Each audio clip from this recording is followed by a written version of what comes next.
Sekarang gue mau ceritain kejadian yang dialamin sama Rizky. Rizky ini nyeritain tentang pengalaman horornya waktu pas dia lagi liburan di villa di Puncak.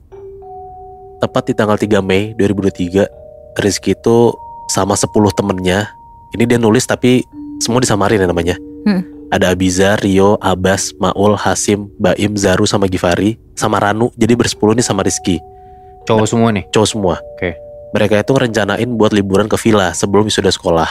Nah by the way itu mereka semua tuh masih sekolah tapi kayak tinggal nunggu kelulusan aja. Nah sembari nunggu kelulusan makanya mereka tuh mutusin buat liburan ke Puncak. Sekolah apa nih, dia SMA gitu? SMA. Oke. Liburannya juga cuma sehari semalam lah. Nah kata Rizky, villanya itu dibilang horor enggak, tapi awalnya ya hawanya tuh kayak aneh gitu.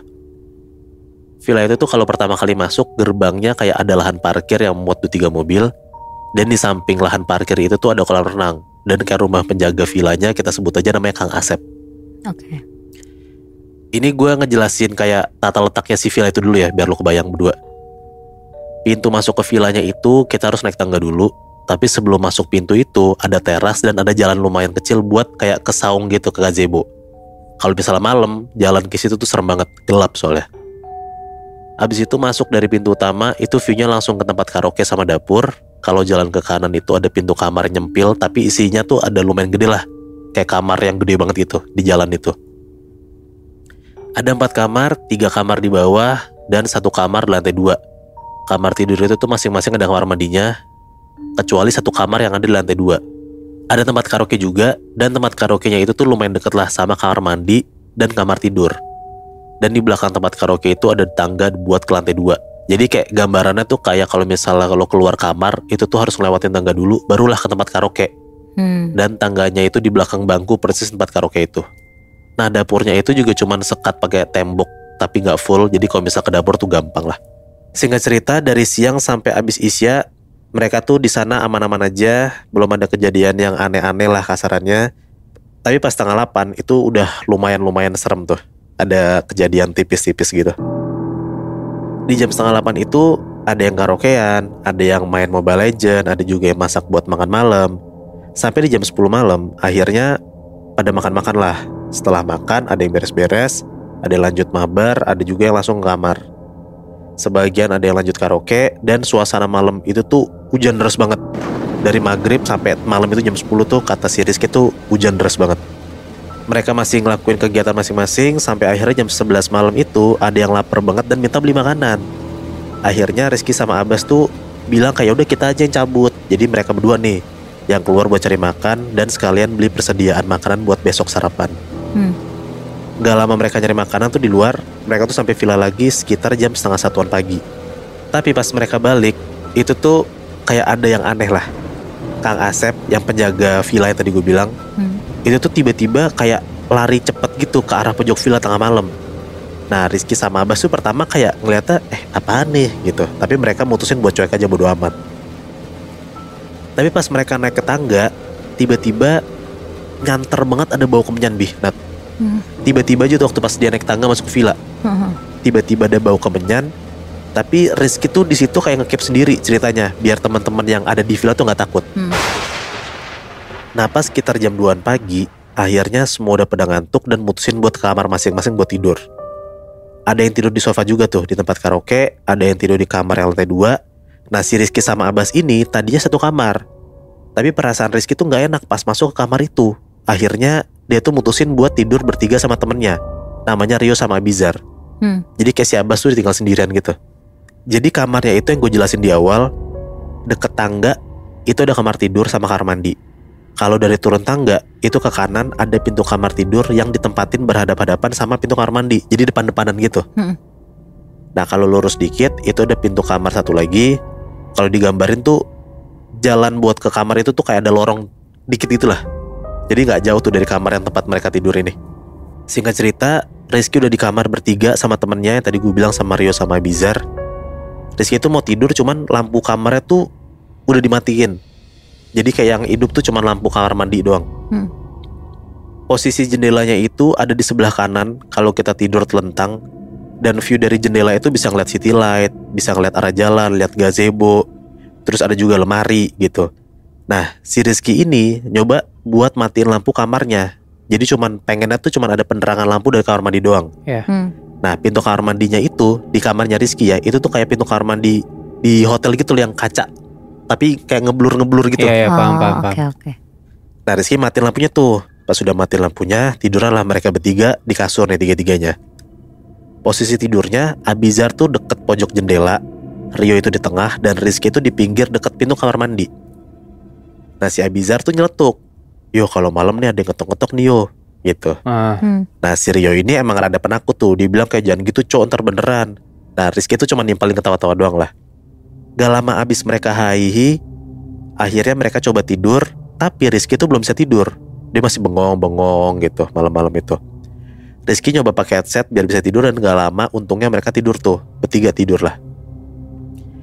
Tapi Rizky kebangun jam 3-an pagi gara-gara dia tuh denger ada yang ngetok-ngetok jendela dia.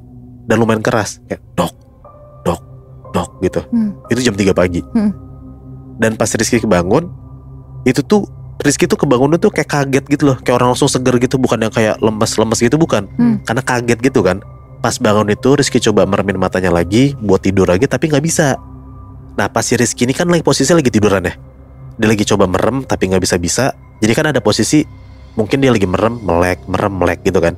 Terus pas Rizky itu lagi melek, dia tuh berasa kayak ngelihat dari ekor matanya, kayak ada bayangan orang lagi jedotin kepalanya ke jendela. Nah, dia tuh kayak bisa kelihatan karena dari luar tuh ada pencahayaan gitu kan. Walaupun di kamarnya gelap, tapi kan di luar villa tuh terang. Jadi kayak dia bisa ngeliat, itu kayak ada bayangan gitu. Dan gak lama, pas bayangan itu tegak, ini kan bayangannya di luar ya. Rizky tuh ngeliat bayangan itu tuh jelas banget di atas kepalanya, kayak ada jambulnya gitu, Bi. Nat. Ya, lo kebayangkan itu apa? Iya. Pocong ya, Boy? Pas Rizky ngeliat itu tuh seluruh badan dia gemeter, dia gak bisa gerak. Dia tuh coba bangunin Rio, kayak nyenggol-nyenggol kakinya, tapi Rio tuh gak bangun-bangun. Di posisi Rizky lagi panik, dia tuh sempat mikir kayak, kalau ini orang masa setinggi itu, dan masa ada jambul di orang itu, dan teman-temannya tuh juga gak bawa sarung gitu loh. Gak mungkin iseng juga, bukan temennya. Gak lama dari situ, sekitar 2 menitan tuh untungnya bunyi duk duk duk duk. Itu tuh gak ada, hilang lah gitu. Tapi tiba-tiba cahaya dari kamar mandinya itu redup pelan-pelan, terus tiba-tiba mati. Jadi kayak gelap nih, udah gelap nih posisinya. Dalam hati tuh Rizky mikir kayak, ini kalau ada yang matiin lampu kamar mandinya gak mungkin, karena saklar kamar mandinya itu ada di atas kepala dia gitu. Jadi kayak kalau misalnya salah satu di antara temennya Rizky itu matiin, harusnya Rizky sadar dong. Benar. Ya lagi-lagi berarti yang matiin ya bukan orang. Iya. Abis kamar itu jadi gelap gulita, tiba-tiba dari jendela itu ada lagi yang ngetok-ngetok, Bi. Tapi lumayan kenceng sekarang, kayak dok, dok, dok, dok. Beda dari yang pertama. Kalau yang pertama itu tuh Rizky ngelihat ada bayangan dari luar kamarnya, tapi kalau sekarang dia ngelihat beneran dari dalam kamarnya. Anjir. Rizky ngelihat ada pocong tinggi banget di dalam kamarnya lagi ngetok-ngetokin kepalanya ke jendela. Wah, gila. Dan itu tuh kejadiannya bener-bener berlangsung lama banget, sampai akhirnya berhenti di 5 menit sebelum azan subuh. Jadi waktu azan subuh tuh sekitar 4:45, dan akhirnya suara dok dok dok dok itu tuh si pocong yang ngetok-ngetokin kepalanya ke jendela itu akhirnya berhenti. Wah, gila sih. Akhirnya beres itu Rizky baru bisa tidur tuh setelah azan subuh. Paginya pas si Abizar temennya si Rizky ini lagi main biliar sama si Hasim sama Baim, Rizky tuh nanya kayak, "Bi, lu semalam ngetok-ngetok ya, Bi? Jangan iseng cowok, gak lucu." Nah, si Abizar nih ngomong, "Lah sumpah demi Allah gue gak ngetok-ngetok anjir, semalam gue udah tidur." Nah, akhirnya kejadian semalam itu Rizky cuman diem aja, dia gak nyeritain ke siapa-siapa. Nah, pas lagi ngumpul buat sarapan, si Abbas tuh nyeletuk, "Lu pada ngerasa gak sih ada yang aneh sama villa ini?" Nah, Rizky tuh yang lagi makan itu tuh langsung nengok ke Abbas sambil ngomong, "Bas, emang kenapa, Bas?" Karena kan di sini posisinya kan yang ngerasain aneh cuma Rizky kan. Pas dia denger ada temen yang ngerasa kayak gitu, ya dia jadi kayak curious gitu lah. Nah, akhirnya dia cerita lah, si Abbas ini cerita. Katanya pas lagi main biliar berempat, si Abbas, Abizar, Baim sama Hasim, Abizar tuh turun ke bawah. Katanya tuh kayak mau karaokean gitu. Tapi setelah Abizar turun, si Abbas ini ngelihat Abizar tuh naik lagi ke lantai 2. Dia tuh ngelihat dari jendela deket meja biliarnya. Nah, karena Abbas ini orangnya iseng, dia tuh kayak mau ngagetin Abizar gitu lah. Kan dia ngelihat temennya lagi naik ke atas nih. Dia kayak udah standby tuh mau ngagetin temennya. Nah, pas mau keluar balkon villa itu buat main biliar lagi, si Abbas sih nungguin aja nih si Abizar, tapi gak muncul-muncul nih orang. Nah si Abbas penasaran lah. Akhirnya dia masuk ke dalam tuh, terus turun tangga. Nah si Abbas kaget, ternyata Abizar tuh lagi bercanda-canda di tempat karaoke.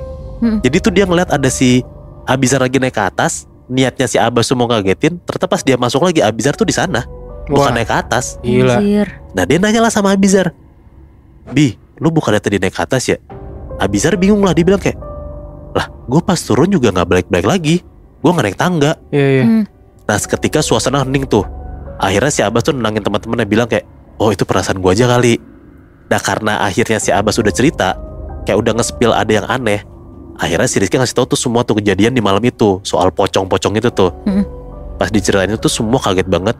Mereka tuh panik dan mereka langsung buru-buru check out dari villa itu. Akhirnya jam 12 siang mereka cabut lah dari villa itu, check out. Habis itu mereka udah gak pernah kesana lagi. Itu serem banget sih. Apalagi si Rizky anjir. Iya. Sampai di dalam kamarnya sendiri dilihat pocong. Itu gila sih. Gue juga jadi dia bener-bener setelah subuh pun gue kayak gak bisa tidur sih. Pocong ngetok-ngetokin pala ke jendela tuh epic anjir. Iya. Masalahnya kan, Apalagi gak cuma pocong lagi. Ada sosok yang nyerupain manusia juga. oh iya, yang temennya lihat itu. Iya. Dan setelah gue dapet cerita-cerita kayak gini, kayak mikir 2 kali sih kalau misalkan ke satu villa, kayaknya harus lihat-lihat dulu nih sebenarnya villanya ada sosok makhluk halus apa enggak.